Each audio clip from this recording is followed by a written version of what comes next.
In 15 years' time, only 35% of the population on the island will be working age, which leaves us in a really tricky position because we won't have the people in the workforce to do the things we need: care, gardening, every job you can think of.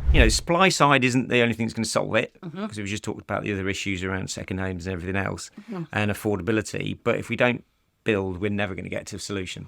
Hello and welcome to our episode of Build Up from the Basement, our podcast happening in the basement of the FMB. I am delighted to say that we have Richard Quigley, the MP for the Isle of Wight West, joining us today. Hello, Richard. How are you? I own it. Always good to see you. I'm very well, thank you. It is so lovely to see you. You're a new MP. It's really exciting. Still feels new, even 11 months in. I was going to say, how's it going for you? Good. First couple of months, I think everyone, if they were honest to say, was absolute mayhem in terms of finding the toilets and finding your way around the building. But now it's good. Once you work out the process, but who to talk to, how to get things moving, then, why would you not enjoy it? Let's talk about your vision for the Isle of Wight. Let's just talk a little bit about that. You're a local businessman. You were a councillor for quite a long time as background. So what are your main sort of 5 points? So the 5, I'll talk around the vision and we'll pick out the 5 points as we go. But essentially, in 15 years' time, only 35% of the population on the island will be working age, which leaves us in a really tricky position because we won't have the people in the workforce to do the things we need: care, gardening, every job you can think of. And the only demographic that's growing is 65 plussers. Now, everybody's welcome, but 65 plussers don't need jobs. They don't need to buy businesses as people retire. They don't need primary schools, hence the huge hole in our primary school network, 2,100 spare places. So at my office, there's got to be something of an advantage to be an MP, and that is getting people together you wouldn't necessarily all be able to do. So we're getting together employers and educators, because everywhere I went during the election, employers said we can't find 16 to 25-year-olds locally. All the educators said there's no jobs available for that age group. So the two things can't be true. So we've kicked that off, and the response has been absolutely fantastic. So what we're going to do is move towards, sometime in September, having a bit of a summit where we say, look, these are the island's problems. How do we address short-term filling those good jobs and making them well-paid jobs, so we're not just relying on tourism. Tourism is always a massive part of the island. But we've got some really good engineering-based businesses in the like island. So we want some, as they say, sticky jobs, pay well, lots of training. And then over the longer term, develop a skills pipeline of what we need via the college to say, well, actually, we can see our employment plan for the next 5 to 10 years. So we can actually start to rebalance the demographics. So those 5 things are housing, education, especially SEND, because we really need to try hard to get kids who have SEND, special educational needs, the confidence to be able to go out to work, because I went to somewhere the other day who they'd taken on a couple of lads with autism, and it not just transformed their lives, it transformed the business in a really positive way. So we need to do those things. The island needs to have a future. 25 years ago, when I first started going to the island, just little things is if you went in a pub in Cowes by 8:30 on a Friday night, you had to go through the toilet window. It was that busy. And I know it's not just about going out to pubs, but now, you go to a pub on a Friday night at 8 o'clock, 8:30, get a table. Yeah. Now, and that's because I think we've not got the well-paid sticky jobs we need. We've not focused on actually keeping the demographic we need, and it all leads into each other. But I'll keep going for hours if I'm not careful. No, Richard. How many people have you got there? 170? So there's 140,000 across the whole island, which makes it very small for us to be a unitary authority. But that water barrier means that that's probably the only way we can manage our local services. And you're right, tourism is fantastically important, but also so is the manufacturing we've got. So we've got 3 or 4 businesses that do over £100 million a year on the island, and their market isn't reliant on the island. So they're people that will take on apprentices, engineering-based, skills-based, and we really need to be in a position where we can fill jobs in those industries because, places, I won't name the business, but, you could be on the tools, as it were, earning £40,000 a year within 3 or 4 years of being there. Now, that means that you could probably afford to buy a home or at least have security of rent. And that starts to make a big difference. And that's the stuff that's really important to me. OK, let's go on to homes now. So the government is obviously trying to build 1.5 million. What do you make of that target? So I've been very clear from the start, because I think it avoids arguing later on, is that we need to build homes. I'm very lucky at living in a lovely home, but it wasn't there once. It's only been there since the late 1800s. And I'm yet to meet someone who is in an insecure housing position that tells me they don't want to see more homes. Now, that I don't subscribe to the NIMBY point of view either. I think people are more like maybes rather than not in my backyard. But we just need to make the story work for people. So, the target's shifted from 453 a year to 703, which sounds alarming. But because we've built probably no more than 200 a year for the last 5 or 7 years, we're way behind. So the planning department, who get criticised a lot, have worked very, very hard to look at plans. And let's remember it's a planning target, not a building target, because building is delivered by someone else. And they've worked very hard to fill the pipeline with plans.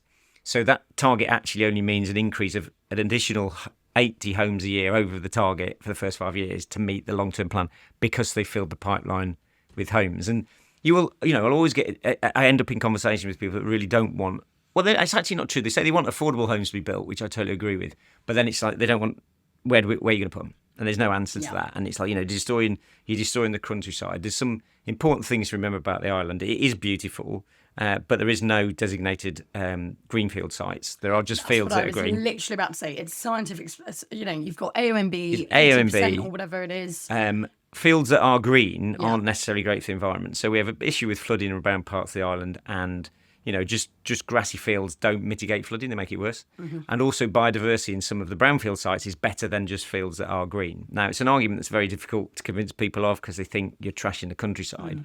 But if you ever look at the Isle of Wight from the air, you struggle to see where the developments are. You struggle to see where the settlements are. You can see Newport, but it's not as big as you imagine.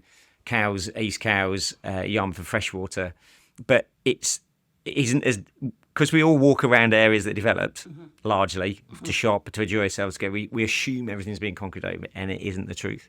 If you spent your time as a shepherd, I do know a shepherd on the island, he would probably tell you that it's very different, that actually not much of the island developed. Now, I'm not saying we concrete over the island. I think you have to have some balance, but I'd struggle to agree with anyone that says the 2,400 households that are on the housing waiting list don't deserve the right to their own front door. And that is a key part of what I stood on, is every islander deserves the right to their own front door, whether it's rented, mixed tenure, bought, whatever that it looks like. Because that hasn't been the case over the last few years. The housing department is in crisis, as it is at a lot of other places. When I was doing the numbers in the election between truly second homes and Airbnbs, it's about 1 in 12 front doors aren't available for long-term rent, which puts us into a similar position as Cornwall. So we have to do something, because there is nothing, apart from food, shelters are next on Maslow's hierarchy of needs. Yeah. And it is so important. It's very difficult to legislate for who buys a home, because that would be, we live in a dictatorship. Yeah. However, you can do things like the Horsebridge Hill development of 200 homes, and I know it's caused issues with traffic, is that you make them, majority of them affordable homes, so mixed tenure. So housing associations can afford to take them on, and you start actually making enough homes available for those that are in crisis and living in emergency accommodation to actually be moved into secure homes. It's an absolute crime on the island. We've got around 800 people in truly emergency accommodation. See, that's what I was about to ask you. So you've got about 800 people in emergency, okay. Of which 450 are kids, and you're not even talking about, it is a lot, and you're talking about small hotel or B&B rooms where you've not got your own kitchen, shared bathroom facilities, and that's that's not where we should be as a developed country. Certainly, it's not where I want us to be. Yeah. So I set my stall up very early on when I stood for election. Is people know that I'm on the side of building. Yeah. How are you going to communicate with islanders? Because I know they get very passionate at some of these meetings. Yeah. Over local developments. I know that they do. Yeah. So are you going to how are you going to engage with them? Are you going to leave that to the council? Are you going to engage with the council? What are you going to do? Look, I mean, I am pro-development, but I don't come down on the side for or against planning, because I've got no control over it. I'm still a councillor, but I'm not on the planning committee. And as an MP, quite rightly so, you don't have sovereignty over what happens in your constituency, because that would be, whilst people might think we do, that would be the wrong way politics worked. But it is, the majority of people are so worried about putting dinner on the table, having a roof over their heads, that they aren't protesting against anything, other than maybe sometimes when they get an opportunity to vote. So the voices you hear that are largely anti-development are loud, but they're not the majority. But I'm still engaging with them, because I think everybody has the right to their opinion. And it is an emotive subject, but equally not having access to a secure home, I think, trumps that. Yeah, fair enough. Totally understand. Back to the housing targets. So the government doesn't often meet its targets. Let's Mm-hmm. be honest, it didn't last time. Are you open about that? Do you think they're going to actually meet these targets? It's an interesting one because you do have to look at the numbers, but I do have a lot of faith in Angela Rayner because she is somebody who does deliver, Okay. and she is. I don't believe she would be someone that just says something for the sake of it. It's not going to be easy because even with planning reform, the government isn't building. We're not the builders. We've got to rely on hopefully people that are members of the Federation of Master Builders Exactly. to go out there and provide good quality homes. And it's not quick. Even if planning goes through quickly, building homes isn't quick. Yeah. That said, I'm going to view the Horsebridge Hill development in my constituency, and they're getting to the stage with the roof on a building, I think, within 3 days, because they're using very different and modern construction methods. But that's an aside. Is that it is going to be a tough target, but I think building by its nature creates growth. Yep. Because it's not that many decades ago that a builder could actually afford to buy the home he was working on. And that's not been the case for a long time. Yeah. My friend that's done a lot of work in our house, who's a fantastic builder. Who's FMB member? I don't think he is at the moment, but I did say to him yesterday he needs to consider it, and he actually is very open to it. He actually liked the idea around what you do. He's very open to it, and I think he thinks it's a good idea. And I'm sure we'll come back to licensing. We will. But he can't afford, even as successful as he is, he can't afford to buy a home. Okay, so let's talk about licensing. So Yes. thank you very much, came to our licensing reception, I obviously. did. Well done. Thank you very much. So what do you make of that? I mean, do you think that are you all for it? I mean, where do you It's stand? interesting because by complete and utter coincidence, I had an email the following day, and it was totally unconnected. Somebody outside of my constituency, but saying they'd lost a lot of money through a rogue builder. Now, I don't think the builder had turned up to be a rogue. They just didn't have the skills, and therefore just money went thrown after thrown after bad, and it cost a lot of money. And I feel very sorry for the lady. And my response was, look, you might not believe this, but I went to an event last night talking about licensing builders, which she was very pleased to understand that something's going on in the background. Now, I think it's a scheme, if you can get working, no decent builder will be against it. Unless it's prohibitively expensive, it will only be the people that are out there Ruining it for causing everyone mischief else. that don't want to register. So I think actually, I think it's a really good scheme. I think doing it on a voluntary basis is great, but it doesn't go far enough. And I think what we can push to do to get that the take of that, I think just gives people. I'm just trying to think of other places you have, like the Kite Mark and everything else, where you have something where you go, oh, actually, I know this is of a certain level. I mean, ABTA, I guess, would be for estate agents. A similar sort of thing is, Yep. you covered it if Financial something goes Conduct Authority. yeah. Even a Lecky has a gas certificate, whatever. But at the minute, there is nothing to stop the builder. You go through all these processes. I mean, you could set up as builders. No, exactly. I mean, good luck to anybody that took us on, but Yeah, exactly. Your house will fall down. But yeah, that's it. I mean, it's reassurance for the consumer. Interesting. I wonder why she was contacting you if she wasn't from the island. That's she's from the island, but not she in my. was, okay. Yeah, sorry, she's Oh, the but other in the side other- of the island. So Okay, I didn't got explain you, got myself. So she's the other side of the island. Okay, interesting. Yeah, it was interesting. Okay. And it's Sorry, it's just heartbreaking for people. I was going to say as well, Richard, when you've got constituents coming to you going, we've been a victim of a rogue builder, it's quite hard actually for you as an MP to advise because there is no clear legal Yeah, route. and you can send them down the route of going through citizens' advice, you then send them through trading standards, Yeah. but it's too late then. Yeah, Often you're not talking about a couple of £100, you're talking about people that have lost Yeah. 30, 40, 50,000 pounds. Yeah. And not in a position that their home is what they wanted or safe in some circumstances. I mean, we obviously want more people on the tools. There's Yes. loads of research out, that basically we need X amount of construction workers to actually build these homes. I mean, I wonder, seeing as you're doing all your sort of apprentice stuff, if you would consider sort of teaming up with a building company and sort of saying, absolutely, right, what 'cause are you it's- doing? It's going to be part of the skills mix. So it's really easy to concentrate on and the sexy stuff changes from one. When I was at university, I was told I was doing engineering, and they said, look, at the moment, Excel used to be called Lotus 1 through 3. You could earn 600 quid a week just doing Lotus 1 through 3, just Right. filling in a spreadsheet. By the time I finished university, it was a secretary's job. So the sexy stuff moves around, and the stuff people earn money on moves around, but we all need homes. Yeah. And I think we've been very remiss in not keeping trades, City and Guilds, Federation for Master Builders, those sorts of things as really high level certificates of excellence. Exactly. Is it it is that thing about you're just a plumber or you're just an electrician, just a builder. There's no juster. Yeah. Because without these people, we don't have the secure homes we need, and these people deserve to earn good livings because it's a skill set I haven't got. I'm sat here thoroughly enjoying myself, but all I'm doing is talking. I'm not going out and mixing up a barrel of muck and putting a load of bricks together. Yeah.